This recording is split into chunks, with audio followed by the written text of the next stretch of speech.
Tofa ana wata sai ga wata, yanzu jami'an DSS sun cika hannu da Shak Alƙali Zaria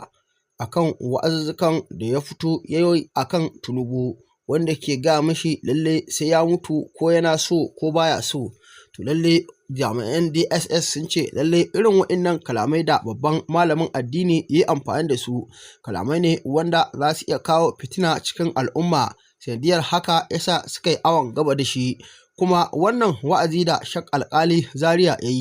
ya yi shi ne akan bayan matashin nan da aka kama wanda ake kira da Sultan. Idan ba ku manta ba, sati biyu da suka gabata shahararren jarumin TikTok ɗin nan mai suna Sultan,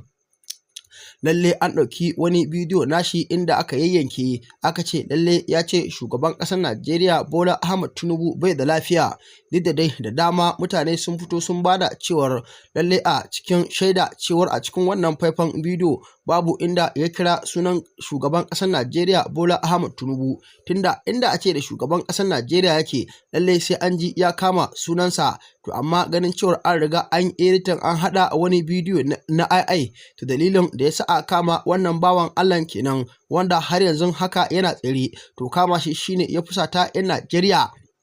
inda aka samu mutane da dama, jaruman TikTok da jaruman masana'antar Kannywood da kuma waɗanda ma ba sa fitowa a kafafen sada zumunta, inda suka fito suka dinga magana. Dama kusan cewar a dokar ƙasa kana da 'yanci ka fito ka faɗi albarkacin bakinka. To lalle shi ma Shak Alƙali Zaria yana daga cikin waɗanda suka fito suka faɗi albarkacin bakinsu, inda har ya ce alaramman shi ya jawo mishi wasu ayoyi, inda babban malamin addini ya jawo irin kullu man alihafan, sannan kuma ya jawo kullu nafsin za'iqatul mauti, sannan ya jawo wata aya innaka mayitun wa innahum mayituna, inda yace lalle ko kana so ko baka so ita mutuwa ta riga ta zama dole. Domin kasan su masu kuɗin ƙasar nan tamu da kuma shugabannin ƙasar nan tamu kwata-kwata ba su son wanda zai fito ya gaya musu gaskiya. Su sun fi son ko da wani lokaci idan sun yi ƙarya ka ce gaskiya ce, idan ma sun yi gaskiya ka ce gaskiya suka yi. To lallai sai ka ga sun daidaita da kai ko da wani lokaci suna ɗiban miliyoyin kuɗi suna baka, kuma za su ɗauke ka lallai kai ne masoyinsu. Amma matuƙar kana fitowa kana gaya musu gaskiya, to lallai za su sa yanzu jami'an DSS su kama ka, kuma a ƙarshe za a iya halakar da rayuwanka. Domin idan ba ku manta ba, ku duba ku ga babban malami Sheikh Jafar Mahmud Adam, wanda kowa san babban malamin addini ne wanda ake karuwa da shi a Najeriya da kuma faɗin duniya gabaki ɗaya. Amma tun da ya ƙware wajen gaya ma shugabannin gaskiya, su bi Allah, su bi manzon Allah, su bi uwa, su bi uba. To amma irin wannan wa'azi da yake musu ga kaga ba su son shi.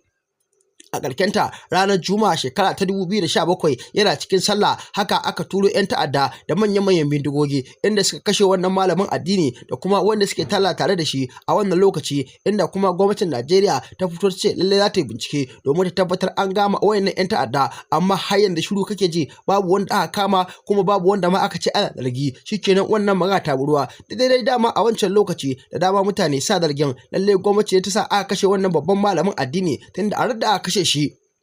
da daddare lalle ya yi wa'azi akan gwamnati. To washe gari ne kuma irin wannan abun ya zo ya faru da shi. Kuma manyan malaman addini akwai Shak Albani Zaria, wanda shi ma haka 'yan ta'adda suka mishi bayan ya je ya taso wa'azi tare da shi da matarsa da kuma 'ya'yansa, haka aka bude musu wuta gaba ɗaya aka kashe su. Shi ma ba a san dalilin da yasa aka kashe shi ba, amma shi ma a wancan lokaci lalle ana zargin cewa 'yan ƙungiyar Boko Haram su da suka kai hari akan shi sai kashe shi, amma shi ma har yanzu ba a kama wanda suka kashe shi ba. Sanadiyar haka yanzu haka a unguwar da Shak Albani yake a Zaria, yanzu haka an kafa doka idan ne dare ta yi lalle ba za a bari ka shiga cikin wannan anguwa ba, sai an caje ka, kuma sai an tabbatar da cewa lalle kai dan anguwan nan ne, ba yawan banza ne ya kawo ka wannan anguwa ba. Dan Allah dan Annabi, dan yau ne farkon zuwa ka wannan tasha tamu, ka danna mana alamar subscribe, ka danna mana alamar ƙararrawa, ka share din bidiyon nan kai lakin. Muna godiya sosai. Ga cikin bidiyoyin nan ku kalla.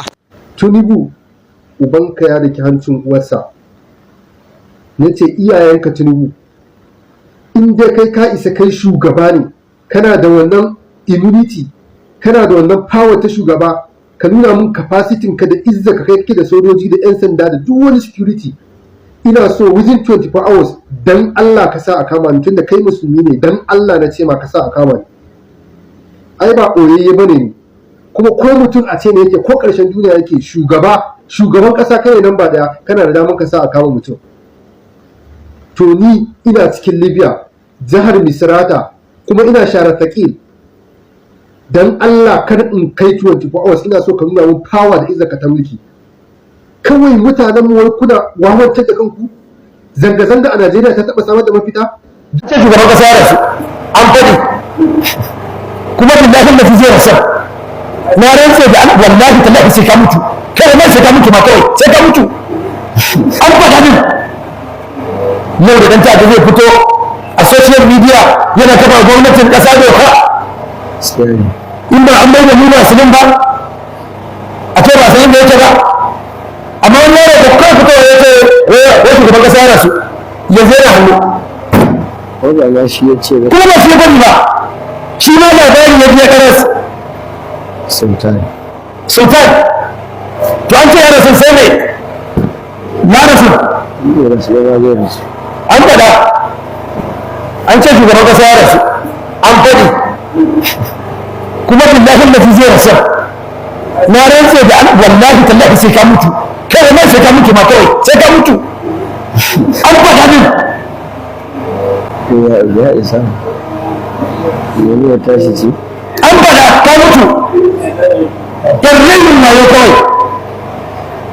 uban da ya fasa kama na Allah ya tsine masa albarka bayan ta gana ta kashe bayan Allah kun da gara kawo su yan cikin gida kuma yin cikin gida yarrin na yau kai da kallon zama ka zama da wallahi kullahi sai ka mutu na bari an gada Allah ne na faɗa masu kamun ma sai su mutu kuma Allah ya faɗi cewa sai ka mutu da ayat da ka gada maka wani إنك ميت وإنهم ميتون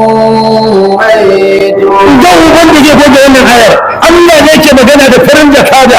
sayyidul wara sallallahu alaihi wasallama Allah ya ce innaka mayyitun kai mai mutuwa ne matace ne wa innahum mayyituna kuma dukkan ku sai kun mutu tun ba zai ciki ka mutu an faɗa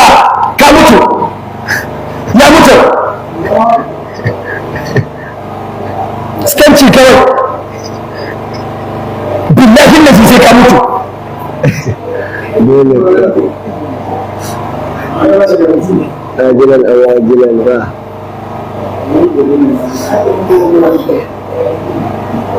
sauran gwamnati kan rike kallon ku wanda kai ya ce fada da mijinta kan rike kallon ku ba kun ce alƙawarin da ya dauka ya cika ba Allah ya kai mu Allah ya kai mu na da alƙawarin da ya dauka ya cika cika musu ayyuka tunda ya cika muku aljihun ku a ya cika muku lallai ya cika cip kai wani baƙin cikin makarasa ya za ka yi billahi lazi la ilaha illa huwa wani abu ka gani yanka ka san kurkun haɗu da wani ka shaƙe shi da aka fi la'iran gaba ki daya abin ya yi yawa yawa ga masu kishi jama'a ba iya kamo su ba wai kawai daga an cewar ya mutu ka mutu an faɗa ka mutu sai wata